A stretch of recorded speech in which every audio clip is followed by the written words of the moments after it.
5 साल की बेटी बाजार में गोलगप्पे खाने के लिए मचल गई। किस भाव से दिए भाई? पापा ने सवाल किया। गोलगप्पे वाले ने जवाब दिया, 10 रुपए के 8 दिए साहब।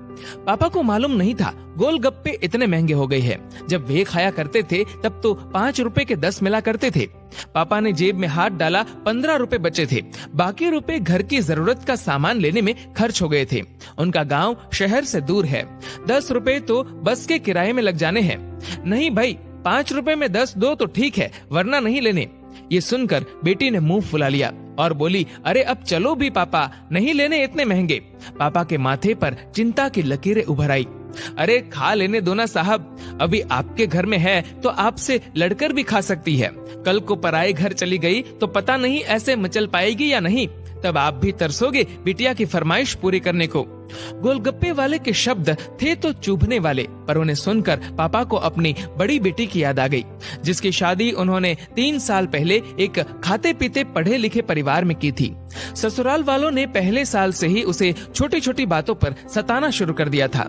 2 साल तक वह मुट्ठी भर भर के रुपए उनके मुंह में ठूसता रहा, पर उनका पेट बढ़ता ही चला गया और अंत में एक दिन सीढ़ियों से गिरकर बेटी की मौत की खबर ही मायके पहुंची।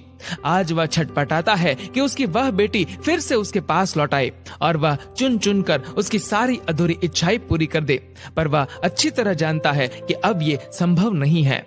दे दूं क्या बाबूजी? गोलगप्पे वाले की आवाज से पापा की तंद्रा टूटी। गोलगप्पे वाले से बोले, रुको भाई 2 मिनट।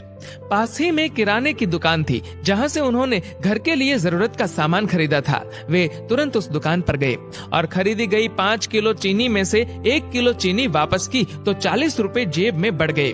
फिर ठेले पर आकर पापा ने डबडबाई आंखें पोंछते हुए कहा, अब खिला दे भाई। हाँ, तीखा जरा कम डालना, मेरी बिटिया बहुत नाजुक है। ये सुनकर 5 वर्ष की गुड़िया जैसी बेटी की आंखों में चमक आ गई और उसने पापा का हाथ कसकर पकड़ लिया।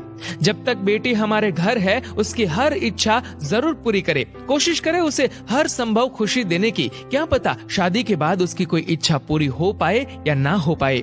ये बेटियां भी कितनी अजीब होती है। जब ससुराल में होती है तब मायके जाने को तरसती है, सोचती है कि घर जाकर माँ को ये बताऊंगी, पापा से ये मांगूंगी, बहन से ये कहूंगी, भाई को सबक सिखाऊंगी और मौज मस्ती करूंगी।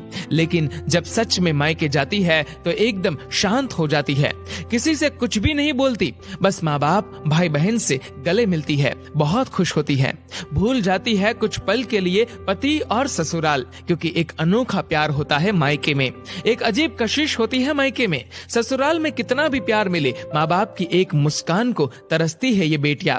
ससुराल में कितना भी रोए पर मायके में एक भी आंसू नहीं बहाती ये बेटियां, क्योंकि बेटियों का एक भी आंसू माँ बाप भाई बहन को हिला देता है, रुला देता है। कितनी अजीब है ये बेटियां, कितनी नटखट है ये बेटियां, भगवान की अनमोल देन है ये बेटियां। हो सके तो बेटियों को बहुत प्यार दे, उन्हें कभी भी न रुलाए, क्योंकि ये अनमोल बेटी 2 परिवार जोड़ती है, 2 रिश्तों को साथ लाती है अपने प्यार और मुस्कान से। ईश्वर से प्रार्थना यही है कि सभी बेटियां खुश रहे हमेशा, भले ही वो मायके में हो या ससुराल में। खुशकिस्मत है वो लोग जो बेटी के बाप है, उन्हें भरपूर प्यार दे, दुलार करे, और यही व्यवहार अपनी पत्नी के साथ भी करे, क्योंकि वो भी किसी की बेटी है जो अपने माँ बाप का घर छोड़कर आपके साथ पूरी जिंदगी बिताने आई है। उसके पिता की सारी उम्मीदें सिर्फ और सिर्फ आपसे है। दोस्तों, इस वीडियो को लेकर आपकी क्या राय